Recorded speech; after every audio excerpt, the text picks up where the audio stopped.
আসসালামু আলাইকুম virtual viewers, সবাই কেমন আছেন? নিশ্চয়ই খুব ভালো আছেন। আবার আমি আধঘাট বেঁধে নেমে পড়েছি সবজি করতে। এবার অবশ্য আমার একটু দেরি হয়ে গেল। কোনো অসুবিধা নেই। আমি এই গাছগুলো কিনেছি 15 নভেম্বর, আর আজকে হচ্ছে 19 নভেম্বর। আমি যেটা সবসময় করি, কিছু গাছ কিনি, সেগুলো আমি যেখানে লাগাবো সেই ওয়েদারে কিছুটা সময় রেখে দিই।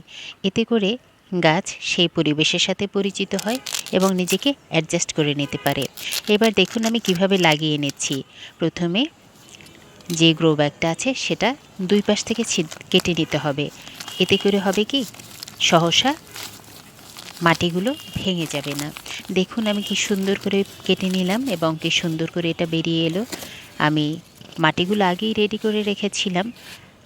মাটিগুলো রেডি করে আমি পানি দিয়ে রেখেছি, মাটিটাকে ভিজিয়ে রেখেছি, যার কারণে মাটিটা বেশ স্মুথ হয়ে আছে এবং গাছ লাগানোর পরে খুব সুন্দরভাবে এটা শিকড় ছড়াতে পারবে। আর খুব একটা চাপ দেওয়া যাবে না কিন্তু, আর খুব একটা গভীরও লাগানো যাবে না, অর্থাৎ যতটুকুনো মাটি থাকবে গাছের গোড়ায় ততটুকুনি লেবেল করে লাগিয়ে দিতে হবে, এতটুকুনি। এবং গাছটাকে অবশ্যই সোজা করে লাগাতে হবে।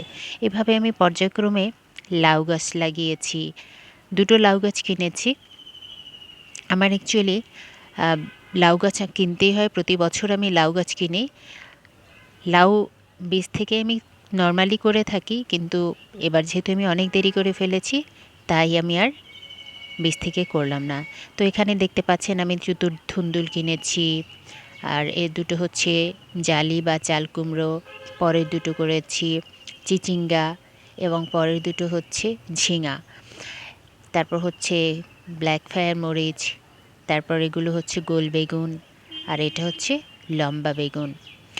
ওপাশে আরও একটা লম্বা বেগুন ছিল এবং পরবর্তীতে আরও একটা ব্ল্যাক ফায়ার মরিচ। এগুলো আমি খুব ছোটো চারাই কিনি। নর্মালি আমি ছোটো চারা কিনতে পছন্দ করি, দামে সাশ্রয়ী, এবং এটা কিন্তু যত্ন করে বড় করলে অনেক বেশি ফল ফুল দিয়ে থাকে। আমরা অনেকেই বাজার থেকে বড় গাছ কিনে, আমি রিকোয়েস্ট করব বড় গাছ না কেনার জন্য, কারণ ওরা তো সার দিয়ে বড় করে। তো যাতে করে কি হয়, গাছ একবার ফলন দিয়ে আর ফলন দিতে চায় না। বাট ছোট যদি আমরা গাছগুলো কিনি, সেক্ষেত্রে আপনি আপনার পছন্দ মতো গাছগুলো কিন্তু বৃদ্ধি করতে পারবেন এবং ফল ফুল কিন্তু সেইভাবে আপনাকে দেবে, এবং এটা কিন্তু দীর্ঘস্থায়ী হবে। এটা একদম পরীক্ষিত। বীজ থেকে করতে পারলে খুব ভালো হয়, কিন্তু আমার তো এখন সময় নেই, তাই আমি বীজ থেকে আর করতে গেলাম না। আর এই দুটো হচ্ছে আমার সিম গাছ। সিম গাছ লাগিয়েছি কারণে এবার লাগাতে চাইনি, কিন্তু আমার আপুমনি সিম খুব পছন্দ করেন, তাই আমি সিম গাছ দুটো একটু আলাদা করে লাগিয়েছি। মাচার ব্যাপারটা আমি পরে দেবো, যদিও আমার পাশে কিছুটা লম্বা টানানো রশি আছে, সেটা দিয়ে দেবো। আর এরপর আমি যেটা করব, কিছুটা ফাঙ্গিসাইড দিয়ে দেবো। আমি এখানে একটা পটে ফাঙ্গিসাইড নিয়ে নিলাম, আর এই ফাঙ্গিসাইডটা হচ্ছে ম্যানসার। তো ম্যানসারটা আমি সবসময় ইউজ করি। আপনারাও সাফ ইউজ করতে পারেন, অন্য অনেক বাজারে পাওয়া যাবে ম্যানসার। আপনি বললেই হবে ছত্রাকনাশক, তো সেটা দিতে পারবেন। সেটা আমি গুলিয়ে এবার আমি প্রত্যেকটা গাছ সুন্দরভাবে শাওয়ার করিয়ে দেবো, প্লাস মাটিটাও কিন্তু ভিজিয়ে দেবো। এতে করে কি হবে, আপনি যে শিকড়টা বেরিয়ে গেল সেটা ছিঁড়ে যেতে পারে, গাছে পোকামাকড়ের উপদ্রব থাকতে পারে, কারণ বাগানিরা তো অনেক, যারা চারা করেন, অনেক রোগবেলায় থাকতে পারে, ওরাও কিন্তু নর্মালি এই সাপটা কিংবা ম্যানসার ইউজ করে। তো আমি এটা দিয়ে দিলাম যাতে করে কোনো রকম কীটপতঙ্গ কিংবা ফাঙ্গাস এগুলোর উপদ্রব না হয়, গাছগুলো সুস্থ সবলভাবে বেড়ে উঠতে পারে। যার কারণে প্রত্যেকটা গাছ আমি একেবারে সুন্দরভাবে শাওয়ার করিয়ে দেব। আর একটা ব্যাপার খেয়াল রাখতে হবে, গাছগুলো যেন একটু সোজা থাকে।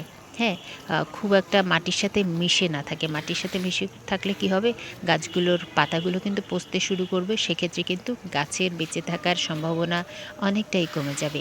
দেখুন আমি কি সুন্দর করে লাগিয়েছি, আলহামদুলিল্লাহ। প্রত্যেকটা নিচ থেকে অন্তত 2 ইঞ্চি করে হলেও কিছুটা স্পেস রেখেছি গাছের জন্য। এটাই কিন্তু আদর্শ বিষয় একটা গাছ লাগানোর জন্য।